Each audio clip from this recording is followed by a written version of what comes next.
মনোজ দেকে যারা যারা চেনেন আজকের ভিডিওটা তাদের জন্য। আজকে আমি দেখাবো যে মনোজ দের ভিডিও প্রথম কিভাবে এবং কোথা থেকে ভাইরাল হয়েছিল এবং কিভাবে মনোজ দে এত পপুলার। আজকের ভিডিওটা যারা মনোজ দে ইউটিউবারকে চিনেন তাদের জন্য আজকের ভিডিওটা। আপনারা এই ভিডিওটা শেষ পর্যন্ত দেখুন। আপনারা যদি ইউটিউবার হয়ে থাকেন, ছোট বড় যে কোনো ইউটিউবার হয়ে থাকেন, আপনাদের কিন্তু অনেক উপকারে আসবে। অনেক উপকার বলতে অনেকটাই, কেন কি ভিডিও ভাইরাল মানে চ্যানেল গ্রো করার কথা আজকে আমি বলবো। ঠিক আছে, এত বড় একটা ইউটিউবার মনোজ দে কিভাবে ভাইরাল হয়েছিল।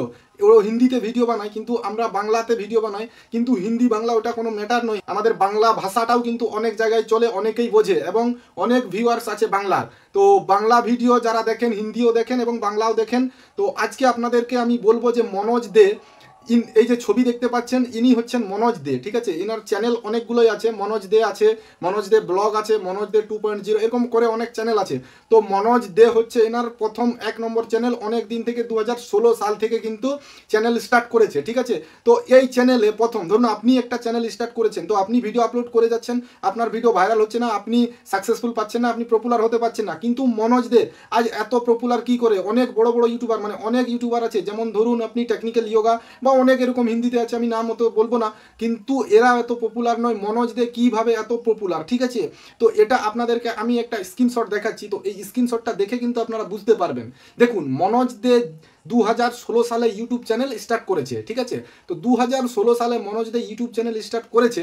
আর আমি বা আপনি কত সালে ইউটিউব চ্যানেল স্টার্ট করেছেন এটা সব থেকে বড় ম্যাটার। মানে হচ্ছে যে ধরুন আপনাকে একটা উদাহরণ দিই, আপনি একটা জবের জন্য গেছেন 2005 সালে, তো তখন ভ্যাকেন্সি ছিল 100 জন, ওইখানে অ্যাপ্লাই করেছে 150 জন। তার মানে 150 জনের 100 জন কিন্তু চাকরি পাবে।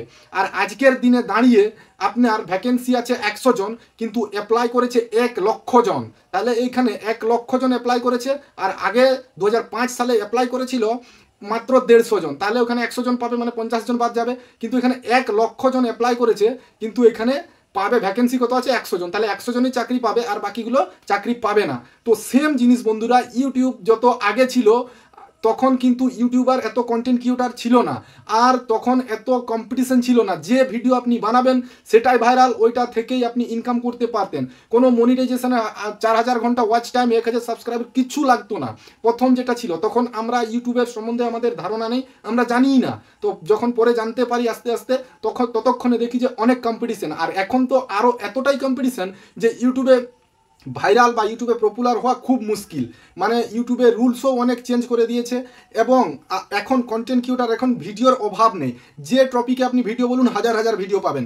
কিন্তু মনোজ দে যে সময় ভিডিও তৈরি করেছিল, যে সময় চ্যানেল খুলেছিল, সেই সময় ওই টপিকের ভিডিওই নেই। যে ভিডিও উনি দিতেন, প্রথমে অ্যাপস রিভিউ করতেন, আমরা যেভাবে করি টেকনিক্যাল চ্যানেলে সেম ওইভাবে। তারপরে উনি আস্তে আস্তে যখন গ্রো হয়ে গেল, গ্রো হবেই বন্ধুরা। কেন কি ধরুন ওই যে 100 জনের 100টা ভ্যাকেন্সি থাকলে যদি 100 জন অ্যাপ্লাই করে তাহলে 100 জনই চাকরি পাবে। তাহলে সেম ওরকম কোনো ভিডিও ছিল না মনোজদের একার ভিডিও, তো লোক তো দেখবেই না, তো ওই ভিডিওটা পপুলার তো হবেই। তো এই জন্য মনোজদের এত পপুলার। ঠিক আছে, অন্য লোক কিন্তু এত পপুলার হতে পারে না বন্ধুরা। তো তাহলে কি আপনি এই সময় ইউটিউব চ্যানেল খুলে গ্রো করতে পারবেন না? অবশ্যই পারবেন, ইউটিউবের রুলস মেনে। এবং আপনাকে কোয়ালিটিফুল, মানে ধরুন এখন কম্পিটিশন বেশি। ঠিক আছে, ধরুন আগে আপনাদেরকে আরেকটা উদাহরণ দিচ্ছি আমি। ধরুন 100 নম্বরের পরীক্ষায় 50 পেলেও কিন্তু আগে চাকরি হয়ে যেত, কিন্তু এখন আর ওই 50 পেলে চলবে না। এখন আপনাকে 100 বা 99 বা 98 এইরকম নাম্বার তুলতে হবে, তাহলেই কিন্তু আপনি চাকরি পাবেন। তার মানে তার ওই 100 আপনি 99 যদি থাকেন তাহলে আপনি ইউটিউবেও ভাইরাল হবেন এবং পপুলার হবেন, সাকসেসফুল হতে পারবেন। আর আগে কিন্তু 150 পেলেও আপনি হয়ে যেতেন। ঠিক আছে, তো এই বন্ধুরা সব থেকে গুরুত্বপূর্ণ কথা, যেটা ধরুন কেউ জানে কি না জানি না, সব থেকে গুরুত্বপূর্ণ বিষয় হচ্ছে এটাই যে কম্পিটিশন কম ছিল, তার জন্য এত পপুলার। আর এখন বন্ধুরা মনোজ দে পপুলার হয়ে গেছে। উনি যদি এখন চ্যানেল ডিলিট করেও যদি নতুন চ্যানেল ক্রিয়েট করে, তো এখনও কিন্তু ওনার সাবস্ক্রাইবার 1 মাসে 1 লাখ পেরিয়ে যাবে। ঠিক আছে, 2 লাখ 3 লাখ হয়ে যাবে 1 মাসে, কারণ উনি এখন ফেমাস, সবাই চিনে ওনাকে। ঠিক আছে, এটাই হচ্ছে সব থেকে গুরুত্বপূর্ণ বিষয়। এবারে আপনারা যদি বুঝতে পারলেন ঠিক আছে, না হলে কমেন্ট করে জানাবেন যে কোন সমস্যা হলো। ঠিক আছে, আজকের ভিডিও এখানেই শেষ করছি। ভালো থাকবেন, ভালো লাগলে অবশ্যই চ্যানেলটি সাবস্ক্রাইব করে সঙ্গে থাকবেন। Thank you.